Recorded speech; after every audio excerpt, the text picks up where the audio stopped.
What two numbers multiplied together equal 54? 6 and 9.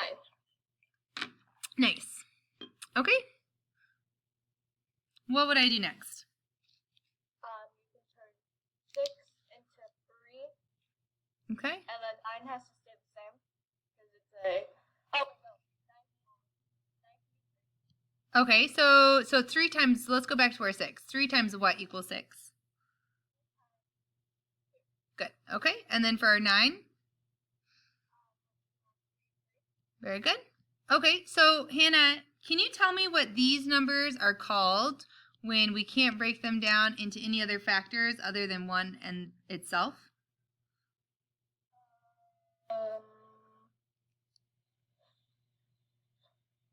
Leftovers? I like that. They're called prime numbers, right? Okay, so we're going to circle the prime numbers. If I were to check whether this is correct, how could I do that? What would I do with these numbers at the bottom to see if I did this correctly?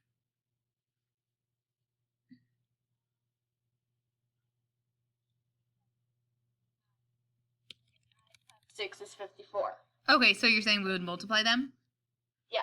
Okay, so we'd multiply them together. I like it. We have 3 3s and a 2. Okay, now looking at this, how would I rewrite this in an expression using powers and exponents?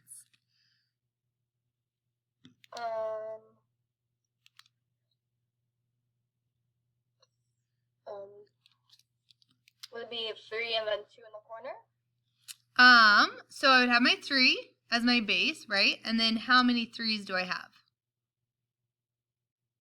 3. So there we go. Times. 3, 3. Yeah. And so there's 2 ways we can say this part. Do you remember one of the 2 ways? 3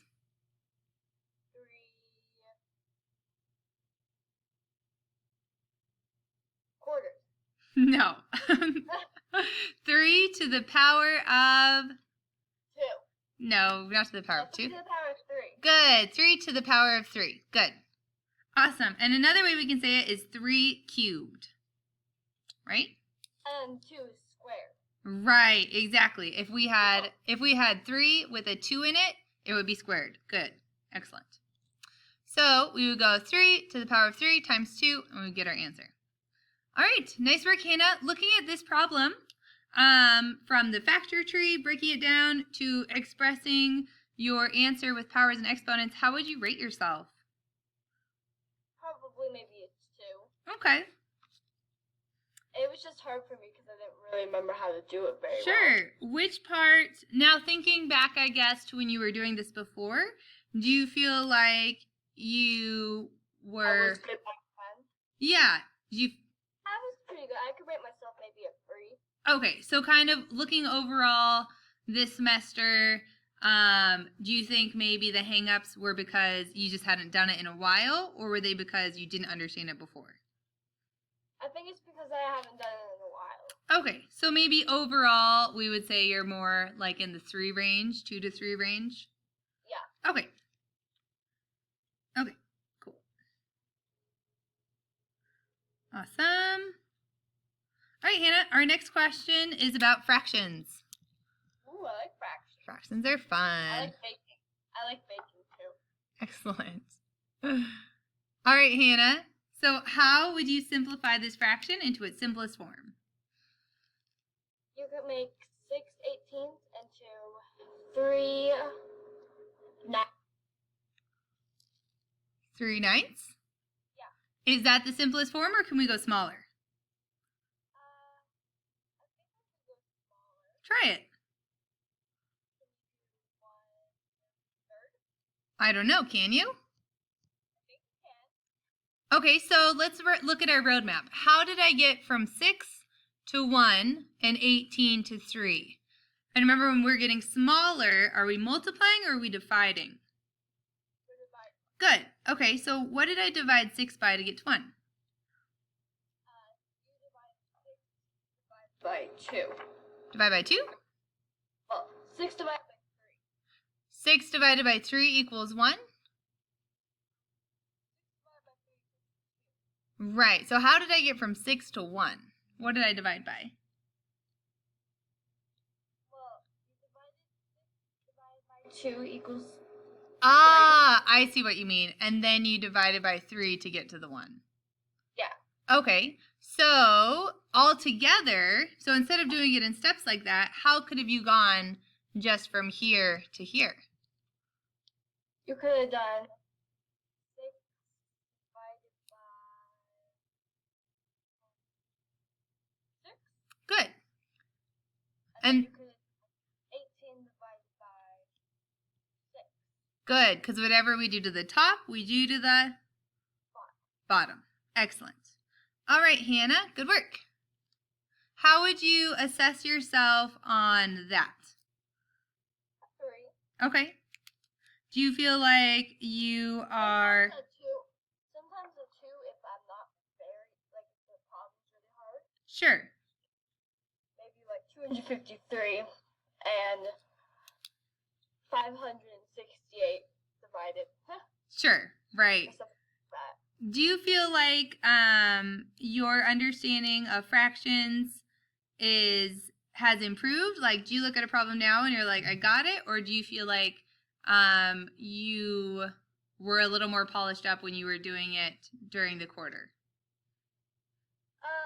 I think I can just look at a problem and get it. Sure. Yeah, I would agree. And I think, Hannah, that is because you have strong multiplication skills and you've been keeping up on that. So that helps a lot. Yeah, last year, I was going to go math, but I decided not to. Yeah, it's not a bad idea.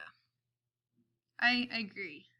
All right, Hannah, so for this next problem, can you convert this decimal into this fraction into a decimal, please? Into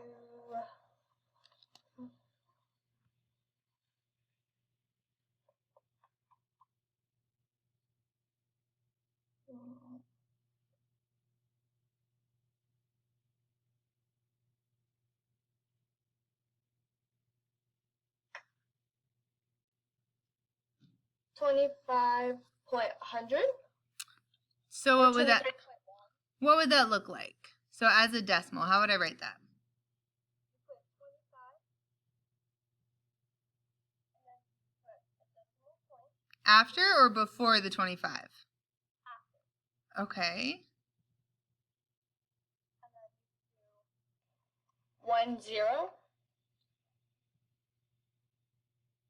Okay. So Hannah, so this would be, let's imagine this is like dollars. Because fractions to decimals, we can really... What was that? Oh, 1 0? Okay. Like that? Okay. So Hannah, so what does this look like? What does this mean?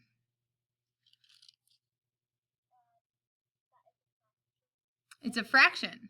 Do you see any, so if I had like 100 pennies,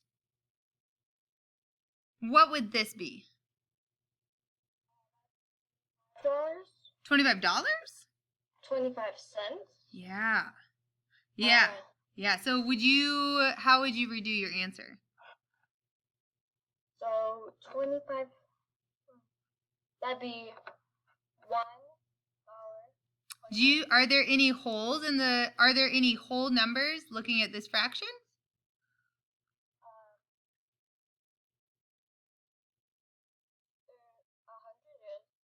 Well, the 100 is the cents. So a fraction, right, is just a way to show a part of a number.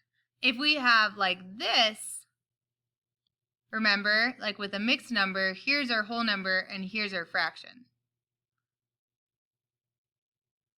So think about this as money. What would 25 cents out of 100 be? What does that mean? Well, I know if you add 25 4 times, that's 100. And 100 pennies is how many dollars? $1. Yeah. But you have 25 pennies out of 100. So what would that look like on a price tag? That would be 25 cents. And what would that look like as a decimal? Just 25. Okay. Just 25. But then would the decimal point be in the front or behind? Because this here, Hannah, this is $25.10. Here's where the cents are. So where would the decimal point be for this representation? Good. There we go. Yeah. So, what was that? I think I know how to rate myself now. Okay. So let's do one more, Hannah. Okay. So let's go ahead and do this one. This one, same idea. And Hannah, one thing I recommend, you have a couple paths here. You can say the fraction out loud, and looking back at what we studied with decimal points and decimal places, you can just kind of know where to put your numbers based on how you say this as a fraction. So that's one route. Or two, just imagine it like money. The 100 on the bottom is the pennies, and then that's the amount that you have. So what do you think you would do?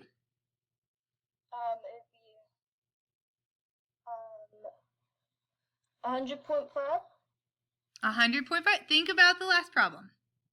So 100, 0.5.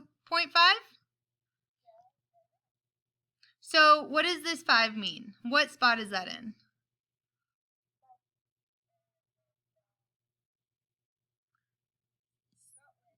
That's okay. These are the tenths. And then over here is the hundredths. So I want you to say this fraction out loud. So what do you think it would look like? 5 hundredths. Would you put a 0 in the 10? There you go. So yeah, so it would look like this. So if something cost this much, how many pennies would you give to the store clerk? 5 cents. Exactly. 5 hundredths. I have 5 pennies out of a total 100. This, Hannah, if you had this, how much would that equal? Yeah, 5 tenths is the same as 50 cents, right? I have 50 out of 100, or I can think 5, 10, 20, 30, 40, 50, right? Yeah. Okay, cool. We're getting there. So, looking back on those problems, how would you assess yourself? And do you have a plan for how you want to improve that skill? I rate myself maybe a 2. Okay. Sometimes 2.5. Sure. I'd probably focus on that a little more. Okay. Yeah. And this is a great, fun one to practice because you can go to the store and go shopping with your parents and think of how fractions relate to money all the time. You can look at a price tag and think, hey, what was that, Hannah? Yeah, I feel like you got it. I feel like it's just a polishing situation. I owe my mom $51. You owe her? Yeah, because I bought earrings yesterday. So 12 goes in the 52. Mm-hmm. And in order to find out how many times it goes in, we're gonna we're gonna multiply 12 by a certain number. So like we know 12 is a big number. Mm-hmm. I'm guessing 4 might be it. Okay. So where would we put that for? It'd be above the 2. 12 can go to 48 4 times, so I'm guessing we're going to do 4 again. Okay. I like it. And then we're going to do 12 minus 48. 49 minus 48. Excellent. And that's going to be 1. Okay.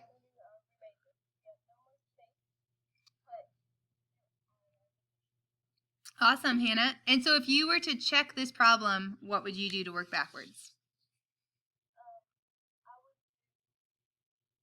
I would probably multiply 12 times 44.